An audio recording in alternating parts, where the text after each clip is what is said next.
राधे कृष्णा दोस्तों, welcome to my YouTube channel. पहले हमने हिंदू मैरिज में सेक्शन 5 के 2 क्लॉज डिस्कस कर लिए हैं और आज हम करेंगे section 5 clause 3 which is child marriage. ठीक है। According to Hindu marriage act the age of the parties to the marriage is 18 for girls and 21 for boys. तो सेक्शन 5 क्लॉज 3 बात करता है कि शादी के लिए पार्टीज़ की क्या उम्र होनी चाहिए। सेक्शन 5 क्लॉज 3 एज लिमिट को तय करता है कि शादी के लिए एक जो मेल है उसकी एज जो है वो 21 होनी चाहिए और जो फीमेल रहेंगे उनकी एज जो है 18 होनी चाहिए। हालांकि इस कंडीशन की अगर कॉन्ट्रावेंशन हो जाए तो भी शादी ना तो वॉइड मानी जाती है ना वॉइडेबल मानी जाती है। Marriage is still valid, marriage जो है वो वैलिड ही मानी जाती है। सेक्शन 5 क्लॉज 3 सिर्फ एज लिमिट डिसाइड करता है और साथ ही साथ in contravention of this condition punishment की बात करता है under section 18 of Hindu marriage act. Parliament ने एज लिमिट तो फिक्स किया है to prevent the child marriage, but पूरी तरह से चाइल्ड मैरिज को प्रोहिबिट नहीं किया है। कंडीशन की कंट्रावेंशन होने पर भी मैरिज इज स्टिल वैलिड और एचएमए और चाइल्ड मैरिज रिस्ट्रेंट एक्ट सिर्फ पनिशमेंट की बात करता है in case of contravention of this condition. ठीक है। हिंदू मैरिज एक्ट और child marriage restraint act only provide some punishment for such marriage. Child marriage के केस में हिंदू मैरिज एक्ट और चाइल्ड मैरिज रिस्ट्रेंट एक्ट 1929 में सिर्फ और सिर्फ जो है वो पनिशमेंट है। वो मैरिज को ना तो वॉइड डिक्लेयर करते हैं ना वॉइडेबल डिक्लेयर करते हैं। ठीक है। तो चलिए थोड़ा सा चाइल्ड मैरिज रिस्ट्रेंट एक्ट के बारे में जान लेते हैं। ठीक है। This act was enacted with the view to restraining the child marriages in 1929। ये एक्ट इस सोच के साथ इनेक्ट किया गया था ताकि चाइल्ड मैरिजेस को रिस्ट्रेन किया जाए। बाद में 1949 में और 1979 में एक्ट जो था अमेंड कर दिया गया जहाँ पे एज लिमिट जो थी मेल की और फीमेल की for the purpose of marriage बढ़ा दी गई थी। ये एक्ट जो है ना चाइल्ड मैरिज को रिस्ट्रेन करता था by making it punishable, yet it does not declare them to be void और इनवैलिड। ना तो ये एक्ट चाइल्ड मैरिजेस को वॉइड डिक्लेयर करता था ना ही इनवैलिड डिक्लेयर करता था। तो उस समय पे बहुत ज़्यादा डिमांड हो रहा था कि इस एक्ट के जो प्रोविज़न है उनको ज़्यादा इफ़ेक्टिव बनाया जाए और इसके अंदर जो पनिशमेंट है उसको भी ज़्यादा सख्त किया जाए ताकि इस ईविल प्रैक्टिस चाइल्ड मैरिज की जो ईविल प्रैक्टिस है इसे जड़ से ख़त्म किया जा सके। के बाद जो नेशनल कमीशन फॉर वुमेन था उन्होंने उनके एनुअल रिपोर्ट में 1995 और 1996 की एनुअल रिपोर्ट में कुछ चीज़ें जो थी वो रेकमेंड की। फर्स्ट था कि punishment should be more stringent. उनकी पहली रिकमेंडेशन थी कि पनिशमेंट जो है वो थोड़ी सख्त होनी चाहिए। सेकंड थी marriages performed in contravention of the act should be made void, कि इस कंडीशन को कंट्रावेन करके अगर चाइल्ड मैरिजेस परफॉर्म करवाई जाती हैं तो उन्हें वॉइड डिक्लेयर किया जाना चाहिए। और थर्ड थी कि ऑफेंसेस जो हैं इस एक्ट के अंडर उन्हें कॉग्निजेबल बनाया जाए। ठीक है। फिर उसके बाद आपका आता है prohibition of child marriage act 2006। जो नेशनल ह्यूमन राइट्स कमीशन था उन्होंने पूरा कॉम्प्रिहेंसिव रिव्यू किया एग्जिस्टिंग एक्ट का। कौन सा एक्ट था वो? चाइल्ड मैरिज रिस्ट्रेंट एक्ट का। उन्होंने अपनी 2001 और 2002 की एनुअल रिपोर्ट में अमेंडमेंट और रिकमेंडेशंस भी मेंशन की। पार्लियामेंट ने prohibition of child marriage act पास कर दिया तो प्रेसिडेंट ने उसको असेंट दिया 10 जनवरी 2007 को और the act came into force on 1 नवंबर 2007।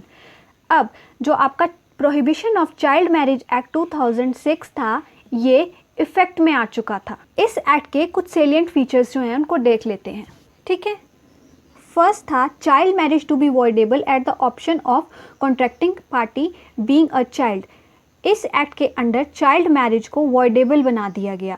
ठीक है। नेक्स्ट है डिक्री ऑफ नलिटी। सेम चीज़, एग्रीव्ड पार्टी कोर्ट में जा सकती है कि वो अपनी मैरिज को चाइल्ड मैरिज को वॉइड डिक्लेयर करवा सके और उसे डिक्री ऑफ नलिटी ग्रांट की जाएगी। Provision for maintenance and residence to female contracting party to child marriage. ठीक है। नेक्स्ट थी custody and maintenance of children of child marriages, legitimacy of children born of child marriages, punishment for male adult marrying a child, punishment for promoting और permitting child marriage, marriage of a minor child to be void in certain circumstances, any child marriage solemnization in contravention of an injunction order issued under section 13, whether interim order or final order shall be void ab initio। तो इस act के under हमें दो चीज़ें पता चल रही हैं। पहली तो ये, इस एक्ट के अंडर मैरिज चाइल्ड मैरिज को वॉइड तो नहीं बट वॉइडेबल डिक्लेयर कर दिया गया at the option of the aggrieved party जो एग्री। और सेकेंड चीज़ ये कि माइनर चाइल्ड की मैरिज कुछ सर्कमस्टांसिस के अंडर वॉइड मानी जाएगी।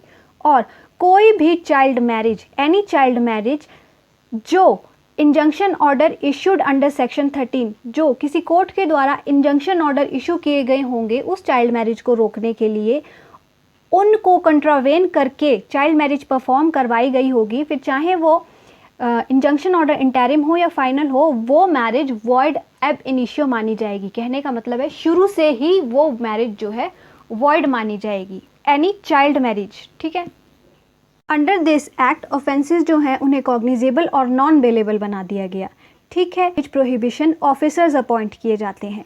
गवर्नमेंट के पास पावर है कि वो चाइल्ड मैरिज से रिलेटेड रूल बना सकते हैं अपनी स्टेट में। ठीक है, हिंदू मैरिज एक्ट में अमेंडमेंट हुआ। Section 18 of Hindu marriage act has been amended and according to this amendment intervention of section 5 clause 3 punishment जो थी वो बढ़ा दी गई थी। और साथ ही साथ child marriage restraint act 1929 is repealed by prohibition of child marriage act 2006। ठीक है, अभी भी दिमाग में ये क्वेश्चन आता है कि चाइल्ड मैरिज फिर है क्या, वैलिड है, वॉइड है, वॉइडेबल है क्या? तो इसको ध्यान से समझिए। अंडर हिंदू लॉ चाइल्ड और minor marriage is perfectly valid marriage.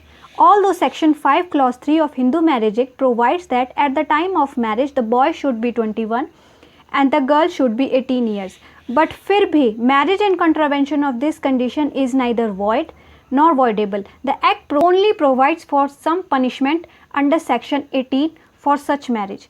लेकिन Prohibition of Child Marriage Act 2006, which came into force on 1st December 2007, provides for the prohibition of solemnization of child marriage for marriage। और साथ ही साथ इसी act में minor की marriage कुछ circumstances के अंडर अगर होती है तो वो वॉइड ही रहेगी। और कोई भी चाइल्ड मैरिज जिसे कोर्ट के injunction orders whether the injunction is interim और द फाइनल कंट्रावेन करके परफॉर्म करवाया जाएगा, वो child marriage void ab initio ही मानी जाएगी। ठीक है, so that's all for now guys. If you like my videos kindly like, share and subscribe to my channel. और प्लीज़ कमेंट्स कीजिए ताकि मैं और अच्छे अच्छे वीडियोज़ आपके लिए लाती रहूँ। तब तक के लिए राधे कृष्णा दोस्तों।